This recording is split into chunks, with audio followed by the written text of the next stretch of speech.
Today is June 17th, 2014, and this is episode 119. This program is intended for informational and educational purposes only. Cryptocurrency is a new field of study. Consult your local futurist, lawyer, and investment advisor before making any decisions whatsoever for yourself.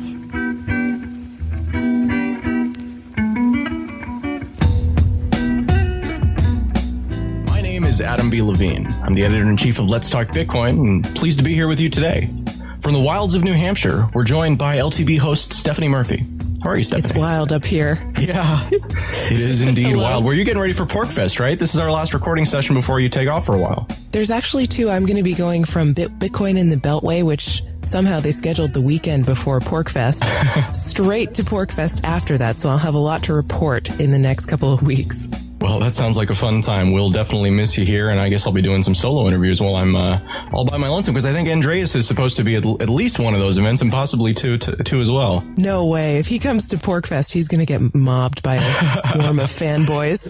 Well, I've been hearing about a lot of people who are going. So anyways, yeah, I don't know. Just leave Andreas. Leave Andreas alone. Anyways. Here at LTB, we think and talk a lot about money, but Bitcoin wasn't the first private currency, and neither was the centralized e-gold before it. We're pleased to have Ted Castronova sitting in with us. Ted is a professor of media and cognitive sciences at the Indiana University and author of the recently released book, Wildcat Currency, How the Virtual Money Revolution is Transforming the Economy. Edward, thanks for taking the time. Thanks for having me, Adam, Stephanie. Pleased to meet you guys. It's an interesting time to be working in a monetary space. You know, in the last couple of months, we've seen some big movements from other global kind of powers as far as the US dollar as a global reserve currency is concerned. And so it's interesting kind of to take this opportunity to look back at the past of what's come before as far as money is concerned, and also to look forward. So, I mean, your book is incredibly appropriately timed, Ted. How did you, I mean, like, I know a lot of people who are working on cryptocurrency books. How did your book come about? Well, I mean, it's a combination of luck and luck, basically. I mean, the first bit of luck is that I've been working on the economies of game spaces for a decade. And so I think anybody who's been involved in games understands what currencies are. And, you know, if you had any economic training or just the light bulb went off, you would have said, wow, you know, there's no reason why that can't be in the real world. Right. So it was just luck that I was working in that area. And the other thing is I happened to get an NSF grant to look into this stuff back in 2010. It just, you know, Bitcoin was out and I could just sort of see what the future, medium-term future, like the next 5 to 6 years looked like. It was pretty obvious that Bitcoin was going to spawn a bunch of things like it and that there would be this explosion of little currencies. So, you know, that was fairly clear. And what was lucky about it was that nobody else was really thinking about it back then in the academic space, you know, the book writing space. So I'm kind of surprised that my book ends up being, you know, the first kind of hefty book coming out of the academy about this phenomenon. I think it's incredibly important. And I just feel very fortunate that I was in the right place at the right time. Ted, I'm curious what games you got started on. I remember back in maybe 2007, 2008, around that time, there were lots of people talking about Second Life, and I know that had a currency called Lindens, and there was a little bit of crossover into the real world. Like people were buying Lindens for dollars, and there was discussion of how to like tax items in the game. Yeah. What games got you started on virtual currencies? So back in the day, I was mostly involved with a game called EverQuest, and there were a few other kind of big ones at that time. And it was very common in that world for people to, you know, earn currency in the game and accumulate massive amounts of it and then say, I'm going to quit the game, so I'm going to go on eBay and sell what I have. And I sort of launched my career in this area by looking at those currency transactions. And I've just sort of kept my eye on that space ever since. As Second Life, Stephanie, you mentioned, sort of came along and they had real aspirations of sort of piercing the wall between the virtual world and the real world. And it was kind of, it took off for a while and then sort of faded away. And I think it's still being used and it's not a bad platform. But the thing about it was that, you know, it was very heavy. In order to use Linden currency, you had to have this really heavy download and have, you know, Second Life on your machine, and you had to have a super duper machine. If you think about it, the cryptocurrencies, they're like, who needs the 3D figures? You know, who needs the immersive landscape? All you need is the currency. So what we've seen in a lot of developments in different areas, the virtual worlds have spawned things that then kind of individually jump out and start a new phenomenon. Like you could look at Facebook as, and just basically social media applications is another thing that started out in the game space and just sort of jumped out, picked off a niche in broader society without all the game stuff. So you might think about games as a laboratory where people just having fun innovate these new social and economic forms. We're recording this on Mumble, which is an open source version essentially improved on game communication platforms for use in real-time clan stuff where latency and quality is really important and you need to be. So, I mean, there's definitely a huge amount of innovation that's been sparked by the game space. You're talking about tokens and currencies. So you take away Second Life from Linden dollars. Is it better or is it worse, or does it matter? And any question about a technology, better or worse, depends on what are you using it for.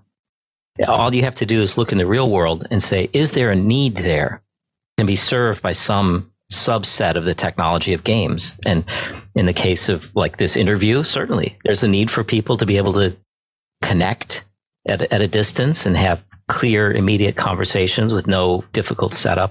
And the same thing for currencies, right? There's a need for people to be able to do fluid transactions that have nothing to do with gameplay. So you're, of course, talking about the dollar. So, of course, we all always use the dollar for everything. So why would we ever want to use anything but the dollar? Because like Second Life, the dollar is incredibly encumbered. There are all kinds of good reasons for it, but it's just very encumbered. And okay. It's natural that systems, economic systems, they're always looking for a cheaper way to do things. I'm anthropomorphizing the economic system, but that's kind of the way cultural and economic evolution works. It's like someone will come up with a way of doing things that is easier and better, and that's going to take off. And I think that's what's happening with the virtual currencies. I think both of you are saying that the virtual currency can kind of be divorced from the game and just used in life. And what do you need the game for? Well, the game is a way for people to connect online, but it also almost serves as a way of mining. If you're drawing an analogy to Bitcoin, it's a way to distribute the currency, and it's a way for people to exchange their time or effort. And usually it's time, as I understand in these games, for units of that currency. Is that right? Yes, Stephanie, you're exactly on point with that. That the game industry is innovating the concept of gating, which is, I have stuff that I think people want. And how do I put walls between the people and the stuff so that they pay me or have to go through something to get to it? If you think about Bitcoin as a currency, you go, well, that's a technological problem coming the hashes and solving problems and things like that. But in the game industry right now, they're innovating on that as a psychological problem. What is the optimal way to get people to use the processors in their heads and their clicks of their fingers to move through an environment to the content that you've gated so that they have a good time and you pay for what you made? And it's a tricky psychological problem, but they're really all this free to play stuff, all this innovation and monetization and revenue is part of that. And that's probably going to be the next wave of change in the real world. How does Chrysler gate its cars? The question that I always come up with is, what gives a virtual currency actual value? Essentially, in a lot of these games, it's people who have a lot of time and effort and energy to invest in the game are getting some kind of token, essentially in exchange for the amount of time and effort that they put into the game. And what makes that valuable is that other people want the things that they have, right? All value is subjective. And it's just fascinating to me that a game could just issue these tokens to people who spend a lot of time playing it. Poof, value is created out of that because other people value what those tokens can do. Yeah, I think when you strip everything away, what gives money value is only one thing, which is the fact that money has value, right? What it is, it's a collective expectation, which is not a tangible thing at all. It's frankly a metaphysical concept, right? If I sawed through your brain and looked into it, I would never see any concepts, right? They're off in the space of non-reality. And value is one of those metaphysical kind of concepts. And what makes money money is when you and I share a value. And that's how you get things like, in Finland, beaver pelts were money, but in prisoner of war camps, cigarettes are money. And in certain insane asylums, plastic tokens are money. People start treating things as money for only one reason, which is the understanding that other people will treat them as money. When you get right down to it, that's kind of an ephemeral, it can be ironclad in a way. You can't escape it. If you're in a society where everyone understands that beaver pelts are the money, you can't avoid that. You have no power over it. But it's very ephemeral in that in an instant, everyone could decide, you know what? Beaver pelts aren't money. Badger pelts are money. And then suddenly everything shifts. There's more to it. This is an issue that economists wrestled with for about 150 years, from 1750, from Adam Smith to about 1900, which was, how do you find the value of something? If I have a Diet Coke, well, the value is that it tastes good, or the value is that it took a lot to make it. And with money, you take a dollar bill out of your pocket. It doesn't serve any use, and it's easy to make. So how could this $100 bill be worth $100? And it's in that area of shared expectations.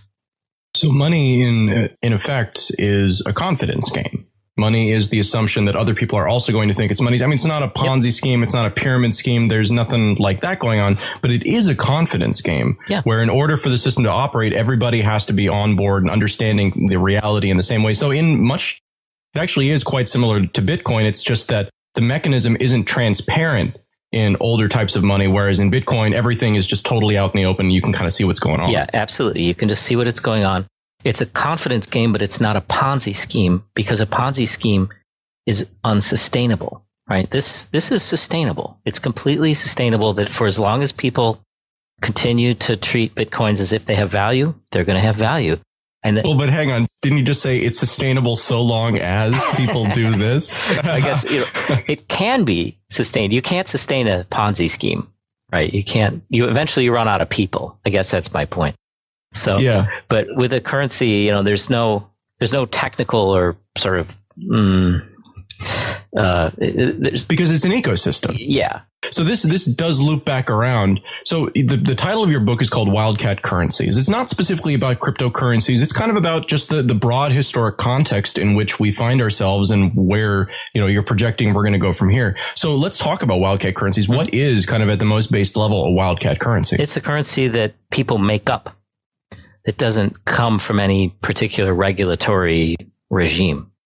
So it's an unregulated, privately issued. Yeah. Any other characteristics that define something? Yeah, that's enough. I mean, the metaphor I was going for with Wildcat was the Wildcat exploration in Oklahoma and Texas back in the 20s and 30s, where people would just walk out and just put down a derrick. And then you'd have these fields of up and people looking for oil. And it was, unregulated. It was kind of Wild West. And that's sort of what I see. I mean, Dogecoin is a perfect example of what I'm talking about. That some people just say, "Oh, let's make a coin around this dumb dog," and it's like, well, why not? Why doesn't my university have its own coin?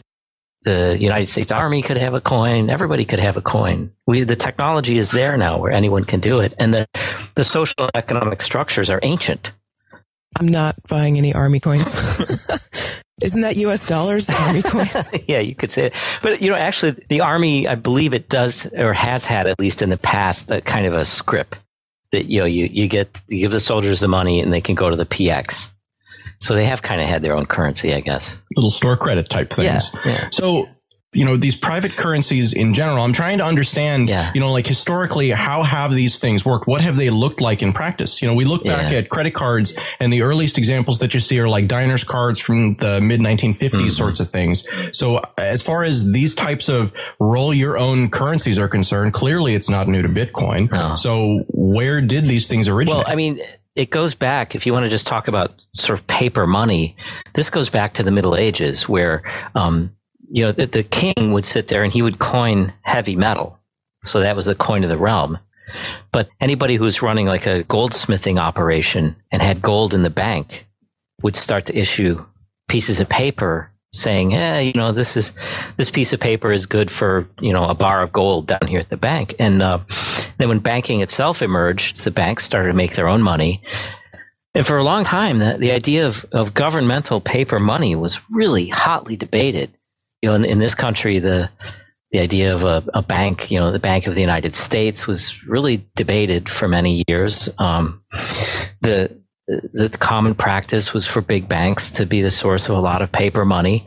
But what was associated with that was a lot of boom and bust, because, if I've got a portfolio of money and half of it is JP Morgan Chase, okay, that's great. And the other half is some local bank, Joe's Bank, and Joe's Bank goes under. Well, gee, I just lost half of my holdings because it was a privately issued bank currency. And so as that kind of continued to happen across Europe and the United States every 15 or 20 years, there's been all this push. We really should have a single regulated currency. Banks issued private currency, for hundreds of years, but there was a lot of chaos. Banks would go under and you'd lose the value of your portfolio.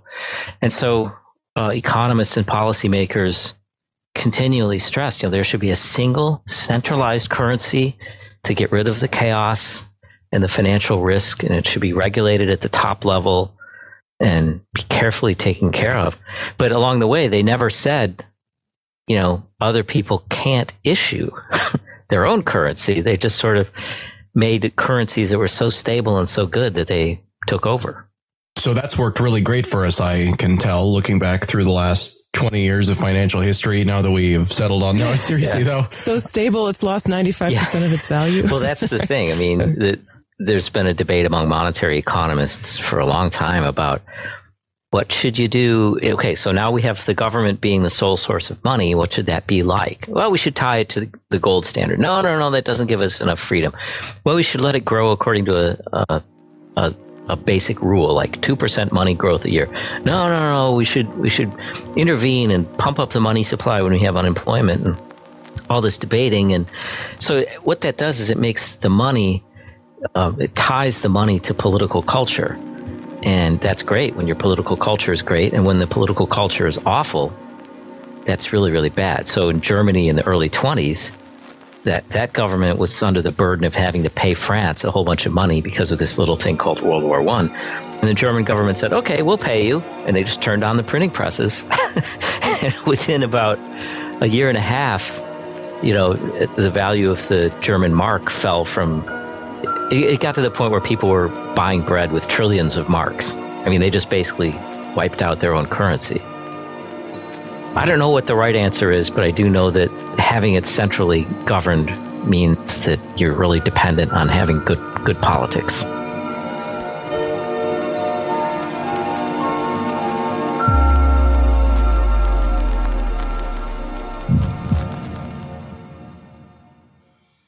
CryptoKit is the world's first Chrome browser Bitcoin wallet. It's the easiest, fastest Bitcoin wallet payment system. With a simple one-click install, it takes just seconds to get your wallet set up. And because CryptoKit finds the address and payment for you, there's no more fussing around or tab switching. CryptoKit is more than just a wallet. It comes with a preloaded PGP encrypted social network, news feeds from Reddit and Google, and up-to-date charts from exchanges. Finally, CryptoKit Directory allows you to make two-click payments with any of the BitPay merchants. Once you install CryptoKit, you won't need anything else. For more information or to download CryptoKit, visit CryptoKit.com. Hi, Stephanie here. Would you like to turn your book into an enthralling audiobook? Need a persuasive commercial to promote your company? How about a narrator for your explainer video? Here's where I can help. I'm a freelance voiceover artist, and since 2009, I've lent my voice to dozens of audio projects. To hear some examples of my work, check out my website, smvoice.info. If you like what you hear, I'd love to be the voice of your next project. Get in touch at smvoice.info.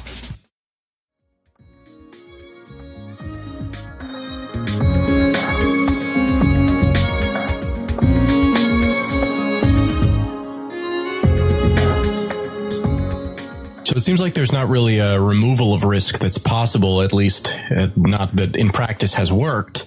Rather, it's just deciding who and how concentrated it will be. I'm not ready to give up all hope about removing the risk, though. We're in an age where 1 million people can make up their own currencies. Bitcoin has opened up everyone's eyes to the idea that you could program a bot to manage the money. I mean, effectively, the securing function, the hashing business, the technology back end is also a policy statement. And so we're in an era where we can discuss, okay, well, what kind of money is going to have exactly the features that are best?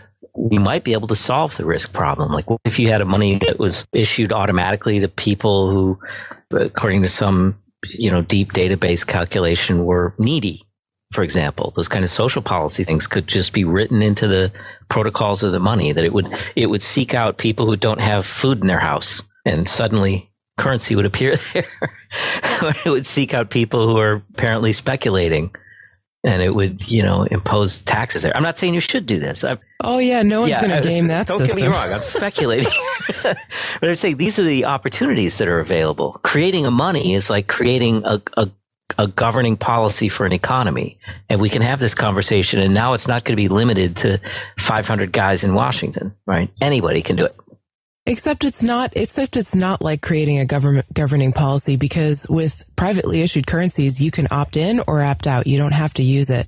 So for instance, I don't think I would personally use a type of money that would, seek out people who are doing certain trades and impose taxes on them through the blockchain, or redistribute money to people who had no food in their house. I prefer to do that on a human basis instead, through charitable means. But that's fine, because those are privately issued currencies. So I don't have to use them if I don't want to. And that's the difference between a government currency and a private currency. Because with government money, legal tender laws, it doesn't exactly mandate that you have to use it for every transaction or anything like that.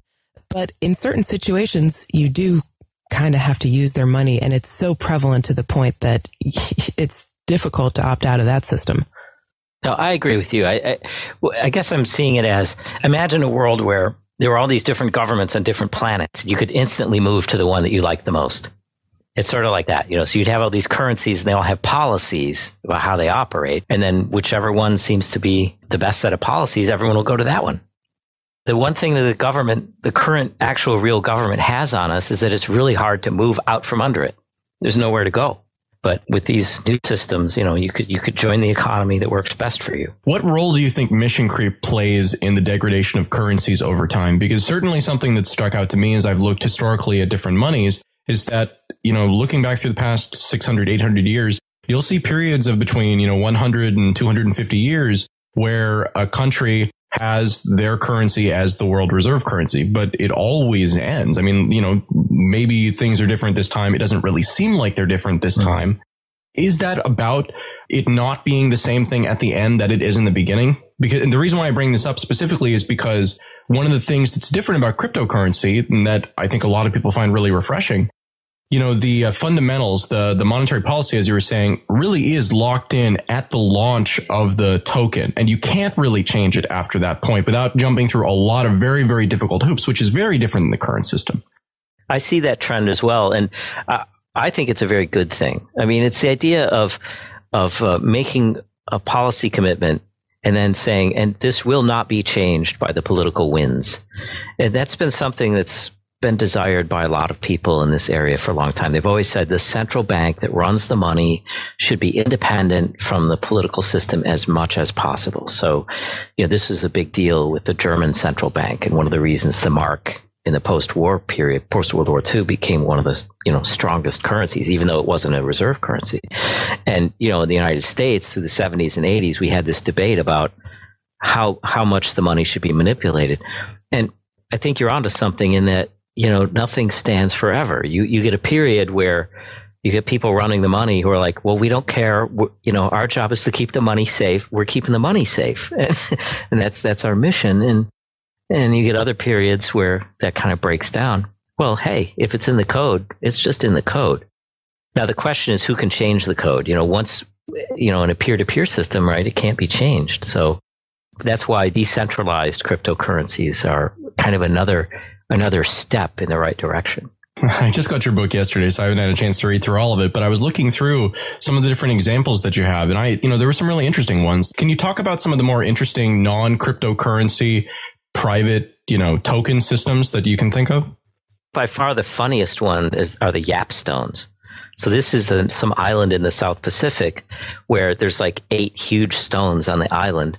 And archaeologists look at it and they look around and they go, those stones don't come from this island. No, they come from an island that's 80 miles away. So if you want to add to the currency, you got to get a bunch of crazy guys in a boat, sail over to this get this 2-ton stone and bring it back. And then these stones, they just sit there on the island. And as the villagers go about things, it's like the ownership of the stones changes hands. And so I'm really wealthy. I've got 2 stones. Our family is really out of luck. We don't have any stones at all. And the stones just sit there. So I think that's a perfect example of how money works. Yeah, I'm familiar with that. I'm familiar with the Yap Stones because we had this great article that was written on letstalkbitcoin.com over a year ago now at this point by George Edinger called The Island of Stone Bitcoins. And he actually used it as an analogy to the Bitcoin blockchain because I guess it's some kind of public ledger that shows who owns the stones. But do you know anything more about the history of that island and how did that come to pass that they decided, okay, these are money? These immovable giant stones. Actually, as a social scientist, I would say the thing to note, the exception proves the rule, is that happened on one island in the South Pacific. So that says something about that form of money. Whereas you see token money all over the place. Going back, like they've found like seashells that are evidently not part of like ornamental jewelry or something in Neolithic burials that are, hundreds of miles away from any ocean. So, and it's not like seashells coming from the ancient period of the dinosaurs or something like that when it was all oceans. It's actual shells that have been taken from, let's say, the Mediterranean Sea deep into the heart of Russia. And it's like, well, it was probably some kind of token money that they were working with. So that seems to be pretty common. And economists identify, several features that make something likely to become money. And it's things like, can you pack a lot of value into something that doesn't weigh that much? Is it hard to counterfeit? Those sorts of things. So the Yap succeeds on the hard to counterfeit and does not succeed quite so much on the ability to carry it around. But I guess. Yeah, exactly. But if you think about it, though, Yap does succeed in that you never move the stones. You just move the understanding of whose property it is. So it actually is. They solve the problem by abstracting it away. In our age, we could abstract that completely. We could have a currency based on the planets. Just all we need is a recording of who owns which planet or which star. And so long as it goes back to the shared expectations thing. So long as we all agree these are the rules of the game, it would work perfectly.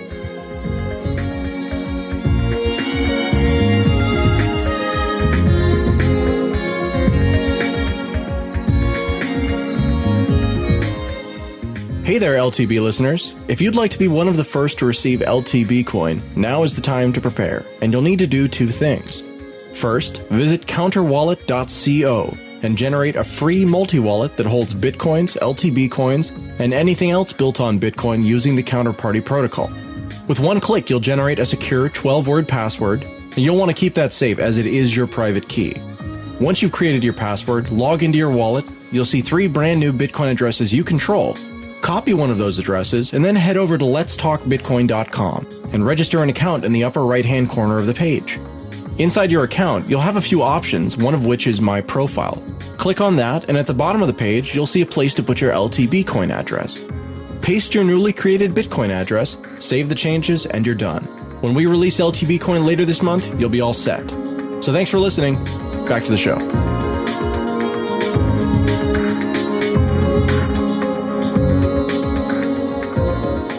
Do you think that there is a practical limit to how much we as a society can handle these things? Or are these tokens really just tools for us to kind of drill down into specific niches? Because I can see really either way, right? It seems like eventually we have to hit a saturation point, but at the same time, there's a huge amount to be saturated before that can happen. Well, there are tensions in 2 directions, or forces in 2 directions that create a tension, which is there's a force towards collecting, which is it's a network effect, right? If you and I don't have the same money, now we've got a pain in the butt problem of trying to translate what your money is worth in terms of mine. So there's always going to be this pressure for us to have one single currency, but every time a single currency is identified, it starts to become encumbered by the forces you talked about, mission creep, but also by the tendency of large organizations to want to use transactions in a currency as a way to kind of siphon off their own value. So that force tends to kind of make the currencies want to run away into the corners. And I suspect, it'll be kind of similar to some of the other cultural environments, like the environment of religion, where you have a few big ones and then a bunch of little ones all around it. And that ecosystem can kind of sustain itself, I think, for a long time. From a tax implication standpoint, how have these private currencies been treated historically? Assume for a second that Yap is something that's traded here. Is that something that the IRS is going to care about? Is that something that they even consider money? Are these things money in the eyes of the government? Well, historically, the government has overlooked private currencies as far as their tax implications. Mostly, I think, though, for administrative reasons, not for philosophical reasons.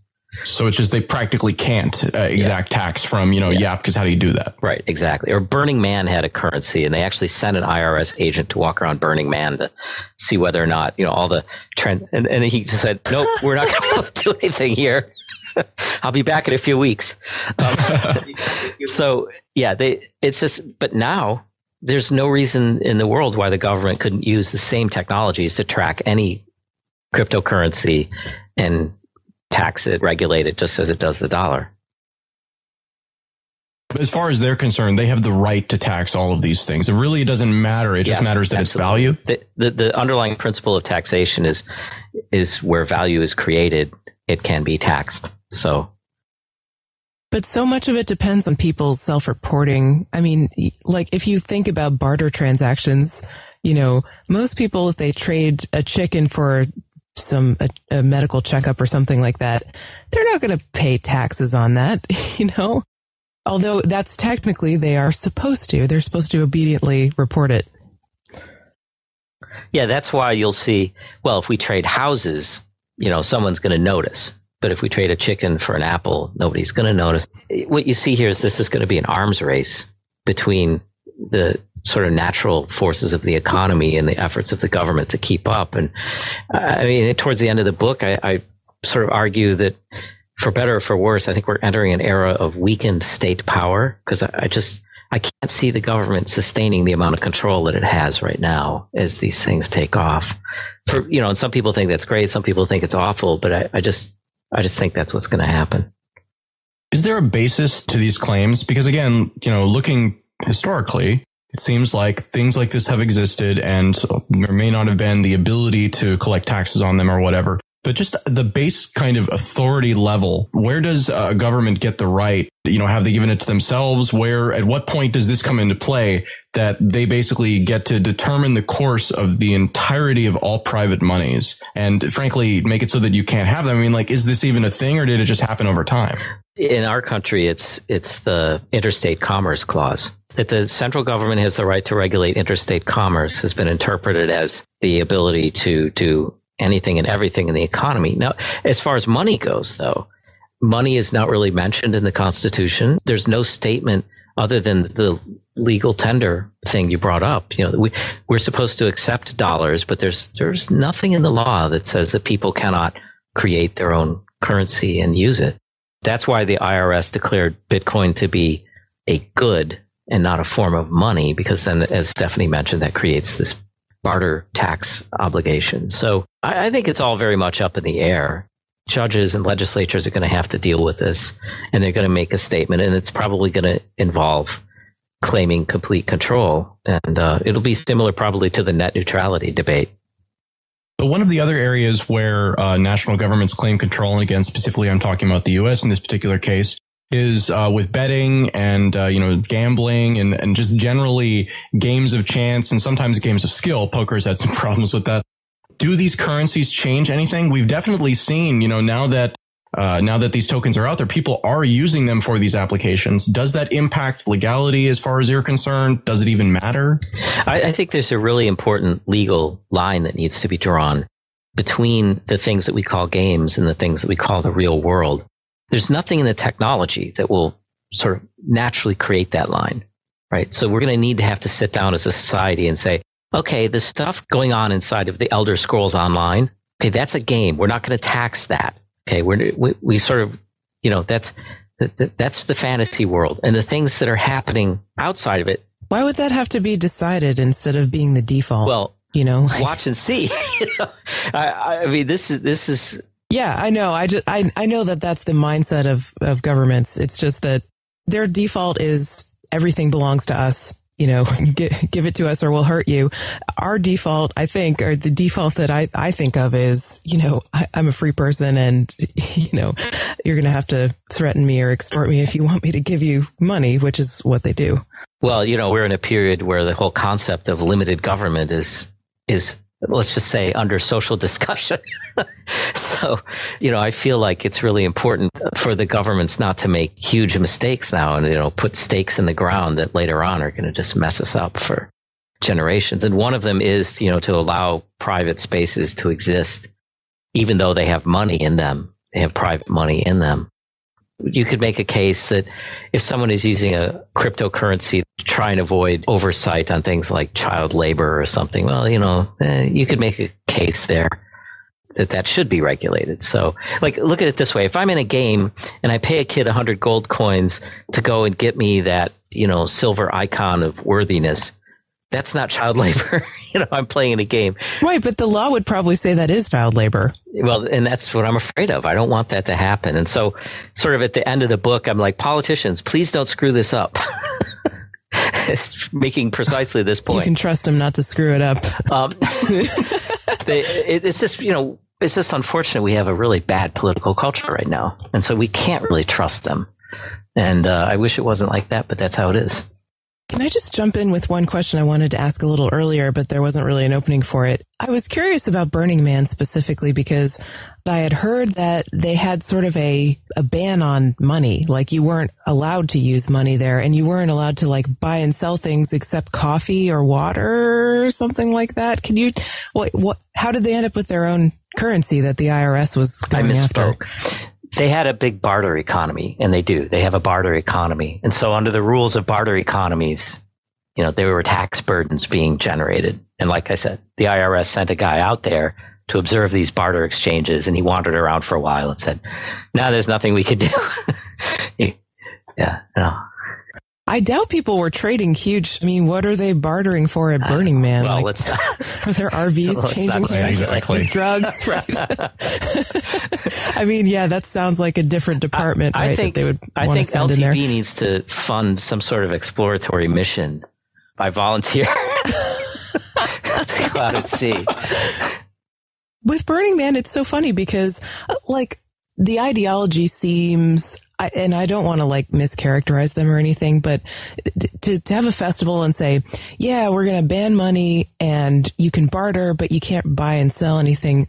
Why would they do that unless they thought that money was evil, in some way? And that's not something I agree with. But where does that, it doesn't seem to make sense because if barter transactions are occurring, why is that good, but money is evil? It's just a medium of exchange and you're just using a different medium to exchange, but you're still exchanging. There's some other functions of money that I think economists overlook. And one is, how does it treat fairness? And so medium of exchange, sure. But then I think the perception has arisen that token money inevitably leads to people breaking rules and being unfair. Whether that's true or not, I don't know. But I think there's also the community money movement. It's let's keep our money local. And I think, again, it revolves around the idea of fairness. The other thing is money can make people happy or unhappy. The joy, the happiness function of money is often overlooked. So if I'm at Burning Man and we have a token form of money, and here comes a jerk running around, holding his tokens of money saying, look how rich I am, that makes me unhappy, right? So the minute you have money, you have to start thinking about, is this making people feel better off or worse off? Really? You think I've never, there are lots of people in the world who have a lot more money than I do, and I don't feel unhappy when I see them. I don't have to feel unhappy. I can choose to just say, well, that's theirs and I'm going to focus on myself and not feel jealous. I'm with you. I could care less who has what money. I don't care. But the record shows that people they really get their underwear in a bunch about who's got what money.